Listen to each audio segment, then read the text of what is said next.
Welcome back to the show. You're listening to CentralCoastRadio.com. I'm your host, Kyle, and I'm going to talk about the Beanie Bubble.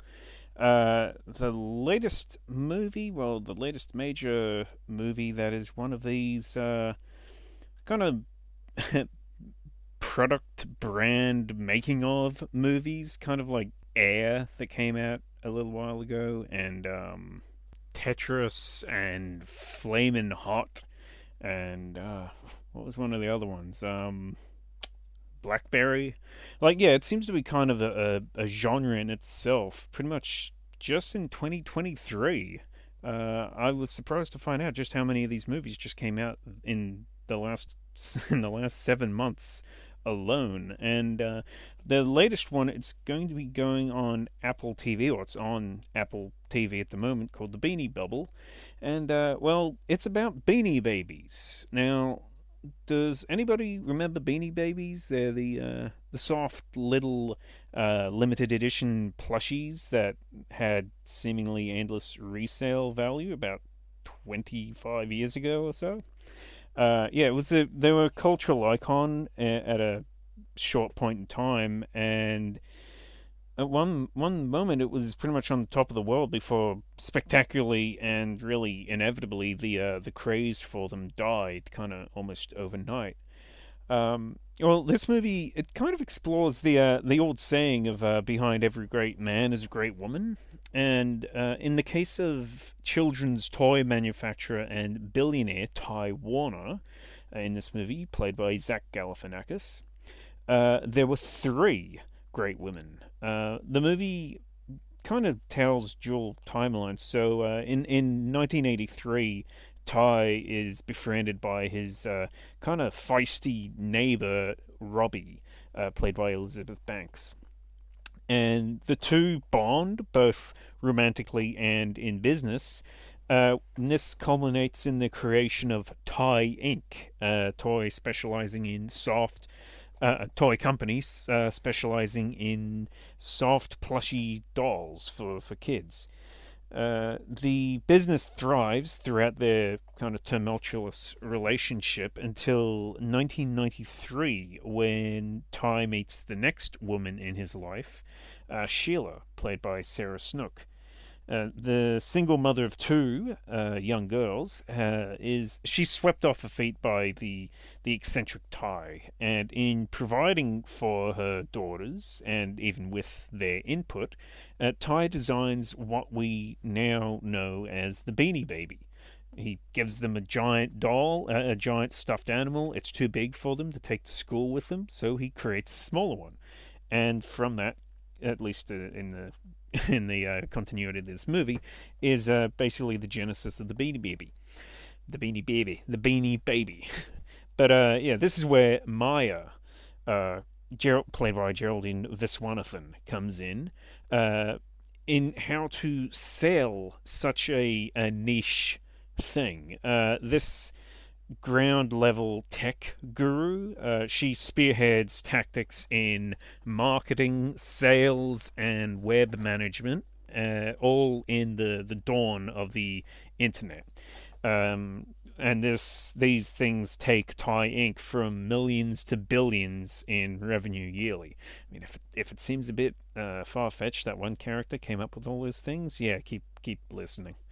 But yeah, if there's one thing as predictable as what goes up must come down, it's that pride goes before the fall. And these three women learn that Ty is really little more than a grown child selling child's toys, and someone whose shadow they're going to need to find the strength to leave if they hope to shine bright themselves.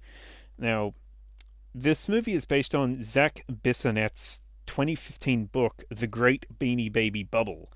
And this movie, it's written by Kristen Gore and directed by Gore along with her husband, Damien Kulash. Damien Kulash, I believe, is part of the musical band OK Go. And Kristen Gore, not that it really has any basis, but she's Al Gore's daughter. And this film is, like I said, it's another movie about a it's a movie about a product which burns out, kind of due to an oversaturated market. And yeah, like I said at the beginning, it's kind of ironically releasing amongst countless other 2023 true story titles about similar brands and products. The most unique thing about the Beanie Bubble is the ambitious kind of multi-protagonist dual timeline story. There's 1983 and 1993 timelines. They build from that and go on years after that. And but it's also told from three separate perspectives. One character in 1983 and the two characters in 1993 and beyond. And it kind of seeks to show how the silver-tongued and lovable Ty Warner is at first lovable, but he kind of had this cyclical habit of exploiting the women in his life. And the movie leapfrogs backwards and forwards between the 80s and 90s as the women's early adoration and eventual disillusionment with Ty kind of run parallel to each other. All three stories kind of they go through the highs, mediums, and lows, and then learn to move on from them all kind of at the same time. Unfortunately, Gore's screenplay here just can't really pull it off. Yeah, and the film kind of fails to build any steam with any story before we're kind of yanked into a separate storyline or separate time frame. And unfortunately, the three talented actresses that are given these roles, they're kind of forced to just give pretty much just blatant exposition on how happy or sad they are at a time. Like basically, they all have friends, or sometimes it's the same friend that they're talking to. Uh, that basically they're just telling them what they're feeling. Like we because they don't have time to actually build up any of these three protagonists because the movie only has less than 2 hours to tell three separate stories. And there's three protagonists, but I guess there is four in Zach Galifianakis. But again, he plays more the antagonist in each of the three other stories. I know that this kind of goes against what clearly that was the intention of this movie of kind of making it a female empowerment story, but considering that he's the one constant in all the stories, it really should have just been a movie about him. Um, Galifianakis, he kind of plays up to his usual comedic style, but he isn't really given much to work with. As I say, he's just the antagonist. The intention here is basically to portray him as much of a obnoxious, vain, greedy, and even sometimes cruel person as possible. But I found it funny that in some attempts to make him as pathetic as possible, he inadvertently came off as the only character who had any depth. He's the only member of the four main characters in the movie. He's the only one of those four to ever show any true weakness and to ever really question their own brilliance. The three women, they're basically all they're sad that they're being held back, but they never question whether maybe they're wrong, you know. Yeah, and this is where the idea of this movie being kind of based on a true story, but not really. It kind of bites it in the ass a bit because it opens up with the kind of this glib, hey, we made a lot of this stuff up, cop out that I think a lot of these movies do. It's like, oh, based on a true story, except for the stuff that we made up. And really, like any movie that Hollywood makes that's based on a that they say is based on a true story at the start, they're going to be lying to you at some point, like to some degree. But if the movie starts with something that says based on a true story, except for the stuff that we made up, then they're going to be lying to you even more than usual. And with this, I think a lot of that, um, it kind of defies a lot of there's a lot of incredulity on how believable I can take what they're presenting in this movie. A lot of that sadly falls on the character of Maya, who I'm fairly certain it represents all the underlings of Ty Warner in business who spearheaded these ideas and spearheaded these ideas. And I'm sure that there are a lot of people that worked for Thai. I could believe that there's a lot of people who worked for Thai that their didn't get enough of a reward for the things that they came up with. Like I can believe that, but I can't believe that it was all this one person. And the problem is that that's the point that this movie is trying to make, that it was this one person. And yeah, it just I'm sorry, I don't believe it. I just I don't believe it. I mean, I had a bit of a search just after watching the movie just to see, okay, how much of this is based on a true character.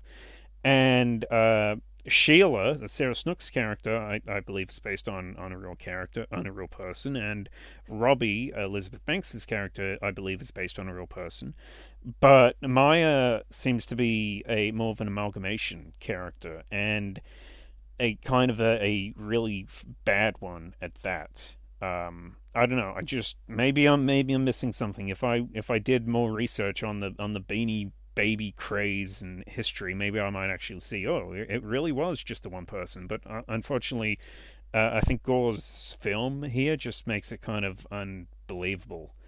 Um, yeah, I mean the film has this really repetitive nature about it, and it grows stale after we see basically the same story beats playing out more than once. As I say, it's the multi-protagonist approach, and it might have worked out better if it only had the two main characters, maybe the two romantic female characters, and for for the story to be told in that way, kind of how from the birth of Thai Inc. and the birth of the Beanie Babies, but both of those romantic relationships went more or less the same way. I think it might have worked out okay, but the fact that they've tried to make it about like kind of this three-pronged story about three different women working with or for Thai and being screwed over kind of drags the film down, and it just becomes really predictable and repetitive as a result. Like I don't think that I have seen a movie that's been this repetitive since I think it was Jupiter Ascending, where it was the plot of that movie was basically the same thing happening on multiple planets, like three times the same process of it happening. And yeah, I mean, there are some good things in this movie. I think that the film's costume design by Renee Ehrlich Kalfas does an admirable job at trying to provide the change in time periods between the 80s and the 90s, and also in presenting Ty Warner as this, like having this dazzling wardrobe, which kind of matched his motto, or at least the motto that we're told was his motto in the movie. Not literally, but basically the style of a substance persona of what they're trying to portray this man as. Unfortunately, like even then, it's dampened by the characters talking a lot more like millennials than Gen Xers, which is what they actually would have been, or just the technical thing of Sheila's two young children who, over the course of like half a decade, don't seem to age whatsoever. Yeah, I mean, I can't say I was disappointed in this film because I wasn't expecting much from Beanie Babies movie, but I don't know, with such a talented cast and the capacity for a real drama or comedy, I think the Beanie Bubble film, it just feels like real wasted potential. It's a shame because other movies like these brand product movies like Air, that's shown that what kind of magic can be done with these kind of true stories. But Gore's attempt here just unfortunately it feels kind of understuffed and lifeless, just like the Beanie Babies themselves. So I'd have to give this 2 out of 5 stars. Yeah, I would say check it out, but hey, depends whether you've got Apple TV or not, whether you can. I don't believe it's getting any kind of a cinematic release. So you're listening to CentralCoastRadio.com, and we'll be back right after this.